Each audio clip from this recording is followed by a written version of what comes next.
Heute nähen wir gemeinsam den angesagten Rosenchoker. Das Schnittmuster findet ihr in der Beschreibung. Hallöchen ihr Lieben, ich bin's Juliana vom DIY-Modelabel Juliana Matthäus und heute zeige ich euch, wie ihr diesen coolen Rosenchoker nähen könnt. Die The Rose Necklace könnt ihr perfekt aus Stoffresten nähen, denn ihr benötigt nur 20 cm von einem Webstoff, wie zum Beispiel einem Jeansstoff, einem Leinenstoff oder einer Baumwollpopeline. Die The Rose Necklace ist auch für die absoluten NähanfängerInnen unter euch geeignet. Wenn ihr noch nie vorher an der Nähmaschine gesessen habt, dann schaut euch doch super gerne unser Grundlagen-Näh-Tutorial an, denn da erfahrt ihr alle Basics und dann kann es direkt hier weitergehen. Macht dann direkt mit, pausiert da, wo ihr es braucht, wiederholt so oft ihr möchtet, dann kann nichts schief gehen und ihr könnt auch nichts vergessen oder überspringen. Das Schnittmuster könnt ihr ganz einfach über den Link in der Beschreibung herunterladen, aber wenn ihr alle Materialien, die wir hier auch nutzen, zu euch nach Hause geschickt bekommen möchtet, dann bestellt doch super gerne das Nähset, denn dann bekommt ihr alles, was ihr braucht, in der richtigen Menge und in super guter Qualität. Ja, dann lasst uns einmal sammeln, was wir brauchen und bevor ich es nachher vergesse, liked und kommentiert doch auch super gerne dieses Video, wenn es euch gefällt und abonniert auch unseren Kanal, denn dann könnt ihr keinen Teil unserer nächsten DIY-Kollektion mehr verpassen. Ganz viel Spaß! Wir benötigen also unser Schnittmuster, einen Oberstoff und dazu passendes Nähgarn. Und damit kann es losgehen. Nachdem ihr euren Stoff einmal gewaschen habt oder heiß abgebügelt habt, legt ihr ihn einmal glatt vor euch hin und nehmt euch eure ausgeschnittenen Papierschnittteile dazu. Wir schneiden sie jetzt genau so häufig zu, wie es auf den Schnittteilen angegeben ist und legen sie auch alle in den Fadenlauf, das heißt der Fadenlaufpfeil liegt immer parallel zu unserer Webkante.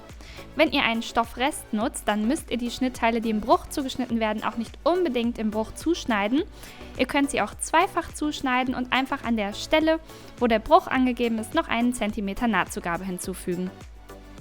Steckt die Schnittteile dann bitte einmal auf eurem Stoff fest. Bei der Anordnung der Schnittteile könnt ihr euch auch super gerne an dem Schnittbild in eurem E-Book oder Booklet orientieren. Da ist genau gezeigt, wie ihr möglichst stoffsparend zuschneiden könnt. Wenn ihr dann alle eure Schnittteile auf dem Stoff festgesteckt habt, dann können wir zuschneiden. Alle Nahtzugaben sind bereits im Schnitt enthalten. Das heißt, wir schneiden einfach immer genau an der Kante der jeweiligen Schnittteile zu. Wenn ihr die Teile, die im Bruch zugeschnitten werden müssen, nicht im Bruch zuschneidet, dann würden wir jetzt hier rechts also 1 cm Nahtzugabe hinzufügen. Ansonsten wird immer genau an der Kante geschnitten.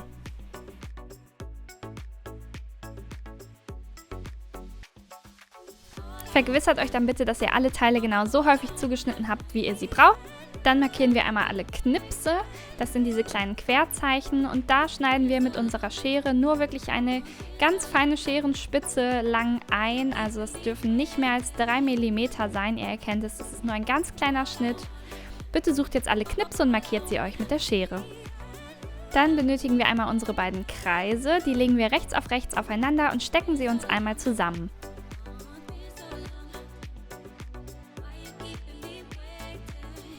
Wir nähen dann einmal genau im Kreis, lassen uns aber eine kleine Wendeöffnung. Genäht wird mit einer Nahtzugabe von 1 cm und einem Geradstich, den wir auf die Länge 2,5 stellen. Ich verriegle am Anfang, nähe dann einmal möglichst rund hier, gleichmäßig im Kreis und lasse mir dann eine Öffnung von ungefähr 4 cm. Dort verriegel ich dann wieder und schneide meinen Faden ab. Hier ist die Öffnung zu sehen. Die Nahtzugaben schneiden wir uns anschließend kurz, also so zurück auf die Hälfte, einmal ringsherum. Und dann schneiden wir die Nahtzugabe noch bis kurz vor die Naht ein, also auch wieder nur mit der Scherenspitze. Das ermöglicht uns dann, wenn wir den Kreis umdrehen, dass sich die Rundung auch möglichst schön ausformen lässt. Durch die Öffnung wenden wir unseren Kreis jetzt einmal auf rechts. Dann formen wir auch gleich die Rundungen etwas aus und bügeln den Kreis dann einmal platt.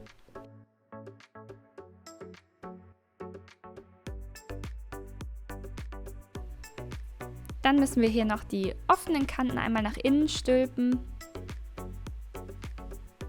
Die Nahtzugabe beträgt jetzt hier noch einen halben Zentimeter. Und mit 1-2 Stecknadeln befestigen wir dann die umgeschlagenen Kanten aufeinander. Wenn euer Kreis nicht super 1A rund geworden ist, dann ist das überhaupt nicht schlimm, denn hier handelt es sich nur um die Base für unsere Rose. Die wird man später also gar nicht sehen. Von der rechten Seite aus schließen wir dann einmal noch knappkantig zu unserem Rand von unserem Kreis diese kleine Lücke, verriegeln am Anfang und am Ende und dann ist die Base fertig vorbereitet.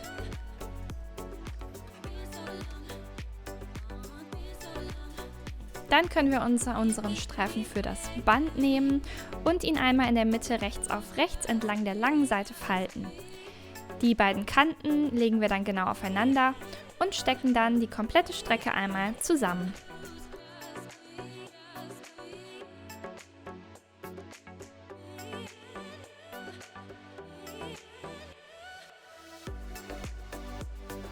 Wir nähen jetzt einen Tunnel einmal von der einen Seite genau bis zur anderen hier rechts. Ich nähe jetzt füßchenbreit von der Kante entfernt und verriegle am Anfang und am Ende. Wenn ihr in der Mitte eine Naht habt, weil ihr die Teile nicht im Bruch zugeschnitten habt, achtet darauf, dass die Nahtzugaben schön auseinander liegen und näht dann darüber. Dann schneiden wir die Nahtzugabe einmal kurz.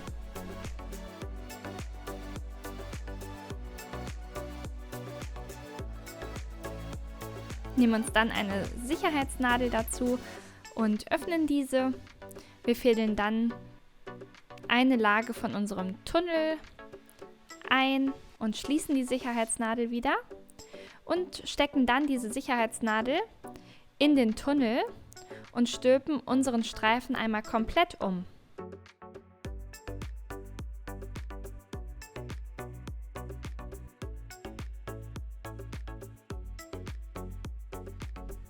Wenn er dann umgestülpt ist, dann können wir ihn einmal platt bügeln und dabei achten wir darauf, dass kein Stoff in der Naht verschluckt bleibt. Wir rollen immer etwas über diese Kante und gucken, dass wirklich der komplette Stoff nach rechts gekehrt ist.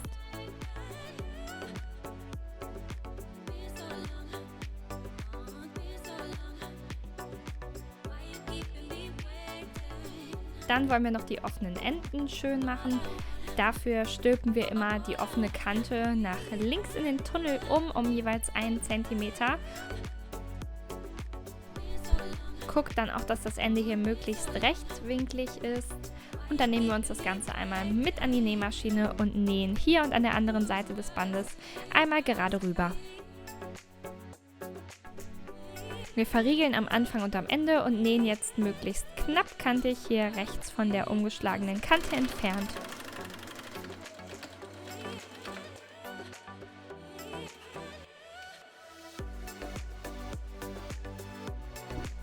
So, und dann geht's an die Rose. Wir nehmen den breiten Streifen und falten ihn auch einmal in der Mitte und werden jetzt beide kurzen Strecken hier einmal abnähen. Genau, hier einmal rüber und auf der anderen Seite auch. Ich fange hier also genau bei der Kante an, nähe im Abstand von 1 cm rechts zur Kante und dann nähe ich bis zur offenen Kante unten und verriegle dort. Dann können wir diesen Streifen einmal umstülpen und hier die Ecke auch möglichst schön nach außen kehren. Ihr könnt auch gerne ein kleines Hilfsmittel wie einen Stift dazu nehmen, aber guckt bitte, dass ihr die Ecke nicht beschädigt. Und dann bügeln wir hier rüber. Einmal über diese Ecke und dann noch über die gesamte Strecke, genau in der Hälfte, sodass wir einen schönen scharfen Bruch in den Stoff bügeln.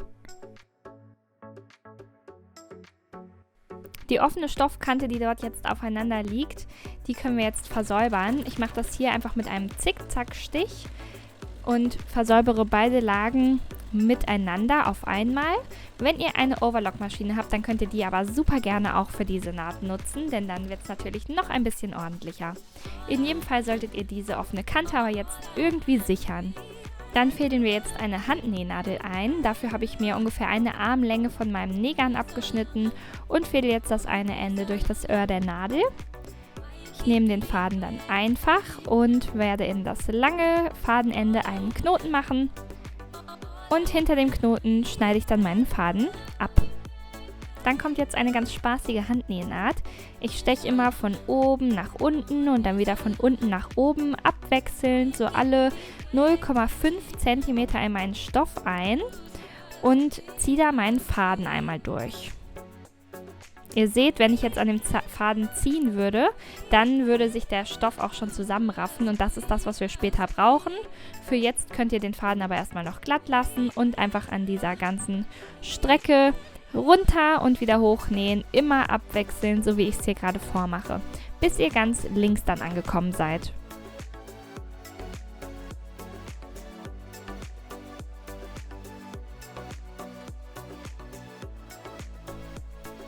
Wenn ihr das habt, dann könnt ihr den Stoff tatsächlich mal zusammenraffen, soweit wie es sich eben ganz gut anfühlt und noch glatt nebeneinander liegt.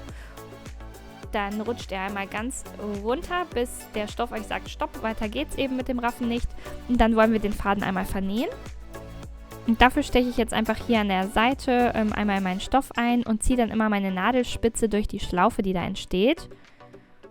So wie man eine ganz normale Handnähnaht vernäht. Und dann kann ich den Faden da abschneiden.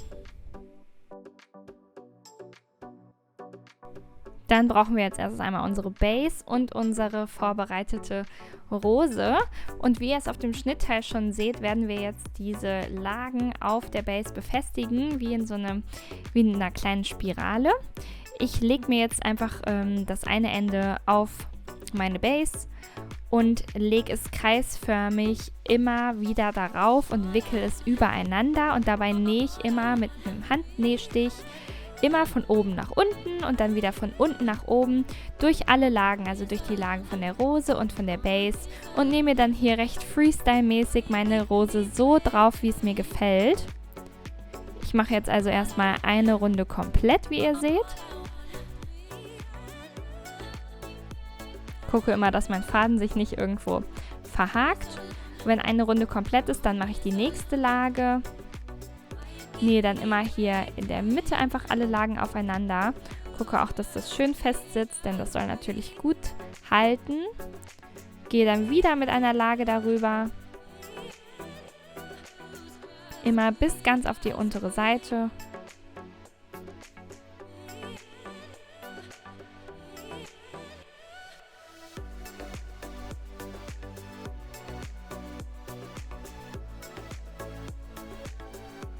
Falte mir die Lagen dann auch schon mal ein bisschen hoch, wie ich gern hätte, dass sie ein bisschen abstehen. Und das letzte Ende, das drehe ich mir noch einmal zusätzlich ein. Etwas stärker, als ich es zuvor getan habe. Und nähe dann dadurch. Denn ich möchte, dass sie möglichst dreidimensional und voluminös ist. Dann falte ich mir auch hier die Lagen wieder etwas hoch. Und gehe dann nochmal mit ein paar Nadelstichen immer wieder hindurch.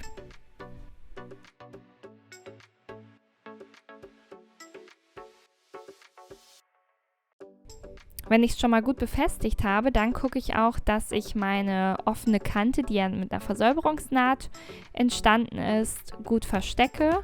Also nochmal durch den Stoff jeweils nähe und ihn möglichst so positioniere, dass die Naht komplett verdeckt ist. Wenn ich das geschafft habe, dann gehe ich auf die Unterseite und vernähe meinen Faden wieder dort mit ein paar Handnähstichen. Dann schneide ich meinen Faden ab und dann kann ich noch abschließend mein Band annähen. So sieht das Ganze jetzt bisher aus. Und mein Band werde ich jetzt auch auf dieser Base befestigen.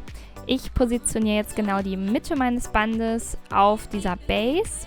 Wenn ihr aber zum Beispiel ein langes Band benutzt habt, weil ihr gerne einen Gürtel daraus machen möchtet, dann könnt ihr auch gucken, ob ihr zum Beispiel das Rosenteil etwas versetzt auf das Band aufnäht, weil ihr es zum Beispiel seitlich tragen wollt. Das ist natürlich jetzt einfach eine Geschmacksfrage. Ich mache es jetzt einfach mittig. Ich mache es genauso wie eben. Ich habe jetzt einen Knoten in mein Fadenende gemacht und nähe einfach immer das Band und die Base zusammen mit ein paar Stichen. Macht das so häufig, bis ihr das Gefühl habt, es ist jetzt wirklich fest und es wird gut halten. Und anschließend könnt ihr dann den Faden auch noch vernähen.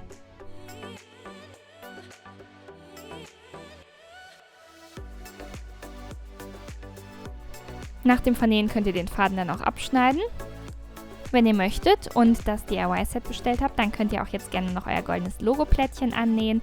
Zum Beispiel auf die eine Seite des Bandes. Und das wäre dann der letzte Schliff gewesen. So, das war es auch schon. Eure The Rose Necklace ist jetzt fertig und ich hoffe, ihr habt genauso viel Spaß beim Herstellen wie ich gerade beim Dreh. Ich bin gespannt, wie ihr experimentiert habt mit Farben, Mustern und Materialien. Die Möglichkeiten sind ja endlos. Teilt eure Resultate doch super gerne auch unter dem Hashtag JulianaMatthäusonMe mit uns. Wir sind immer ganz gespannt, euch und eure Nähprojekte und DIY-Projekte zu sehen. Dann freue ich mich aufs nächste Mal, wenn wir gemeinsam nähen, Makramee knoten, stricken oder was auch immer im DIY-Bereich. Ich freue mich auf euch und fühlt euch gedrückt.